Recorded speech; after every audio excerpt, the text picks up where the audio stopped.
Afternoon, it's Monday, October 13th, and I'm Max Brantley with news from the Arkansas Times. Politics, politics, and more politics. I've just got through watching an hour and a half of AATN's U.S. Senate debate.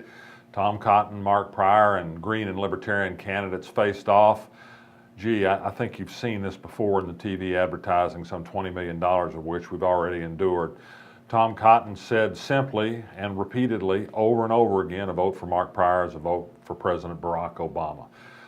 Mark Pryor said that a vote for Tom Cotton is to pay off an investment by out-of-state billionaires in Tom Cotton. He also worked hard to establish more of a folksy Arkansan theme.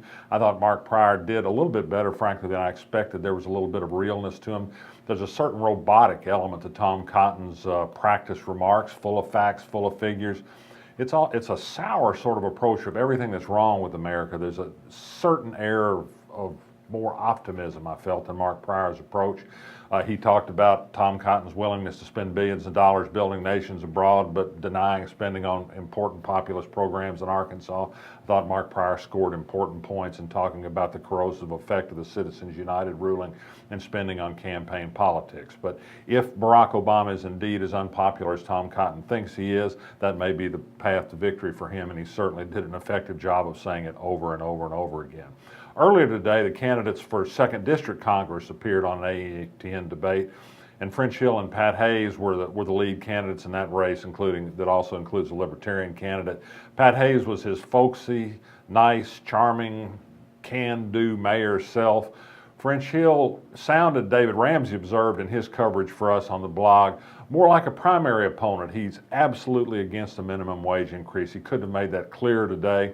I think that's going to make a lot of room for Pat Hayes to score some points.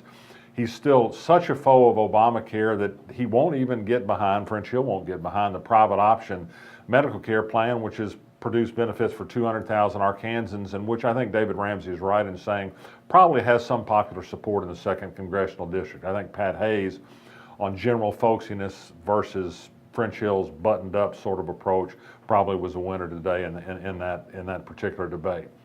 Elsewhere in political news, the Democratic Party has released results of a poll on state constitutional offices. It tends to fall in line with some polling done by Suffolk University for USA Today that shows Democrats, interestingly enough, in a time where the Republicans are believed to be making great strides in Arkansas, in the hunt in the race for all of the statewide elected offices, with small leads in all of them except for trailing very closely in the race against Mark Martin for Secretary of State.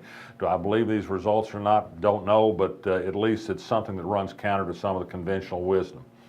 The Black Legislative Caucus today singled out one candidate for Attorney General, the Republican nominee Leslie Rutledge, for not yet providing a good explanation of how she came as a DHS employee to pass around approvingly a really strange email written by a friend about an encounter with a family seeking protective services for a son who was, as the note said, touched in the head.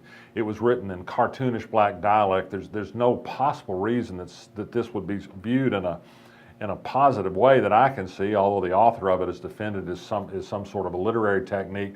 The Black Caucus today is going to call down Leslie Rutledge for being insensitive about it. I suspect in this era of Obama being all bad and Obama being a black president that Leslie Rutledge probably likes having black legislators saying bad things about her. Elsewhere in Arkansas today, one man was killed in a storm near ASHDOWN, possibly tornado related, and several other people were injured. UAMS has talked to our Leslie Peacock at some length about the procedures it's changing in its emergency protocols for dealing with the threat of the Ebola disease that's now been developed by at least one nurse in Dallas. And finally, there's a very interesting development from Rome today. The Catholic Church has issued a statement that has been hailed as groundbreaking and earth-shaking in the world of Catholic religious politics. It talks of gay couples as partners, not merely as sinners, and says that they can bring worth and good things to the Catholic Church. It's another sign of the new Pope's far more inclusive view on gay people and a movement away from a fixation of the previous popes on sexual matters. The Human Rights Campaign has cheered the news, and I think everybody is cheering the change in the church's direction under Pope Francis. That's a positive note to end the day. I'm Max Brantley. I'll be back tomorrow.